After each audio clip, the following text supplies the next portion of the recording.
Hi, my name is Haydn Shaw, and I work with Franklin Covey. I also happen to be an ordained minister and really enjoyed having the opportunity to speak here to the Church of God General Assembly.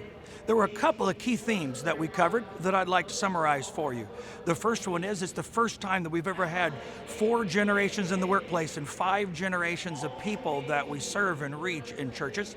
Now, in businesses where I do much of my work, people are sometimes struggling with how do we communicate between the generations? What do we do with decision-making, policies, the 12 different sticking points that I write about in the book, Sticking Points, how to get the 4 generations working together in the 12 places they come apart. Tyndale House, the famous Bible publishers, put that book out last year.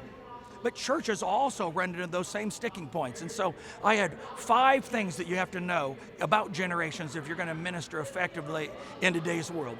And the first one is that it's the most important thing that churches deal with, but we often don't see it because we deal with the symptoms of it. We know that generations like different worship, generations like to be in classes versus small groups differently, but we don't necessarily see some of the other things like spiritual strengths and weaknesses that are inherent of the different generations. And so it's a big issue that churches have to deal with.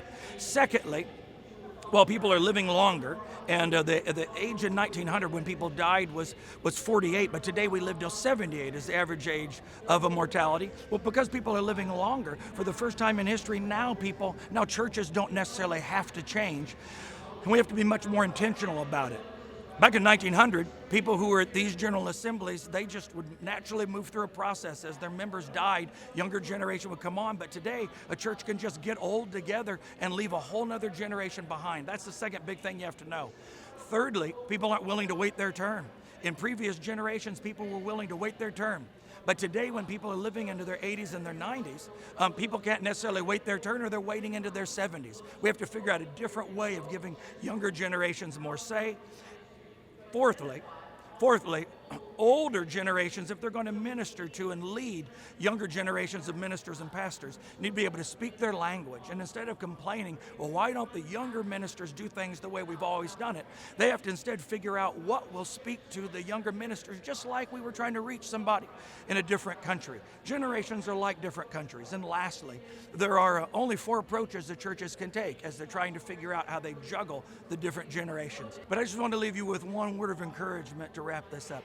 The beautiful thing is that Jesus loves people of all generations, and we can communicate the goodness of Jesus to people of all generations, the beauty of holiness to people of all generations, what it means to be filled with the power of the Spirit to all generations. We just need to know how their generation responds so that we don't get stuck using words and phrases and explanations that may have worked in one generation and don't in another. This is stuff we can learn. We can do this.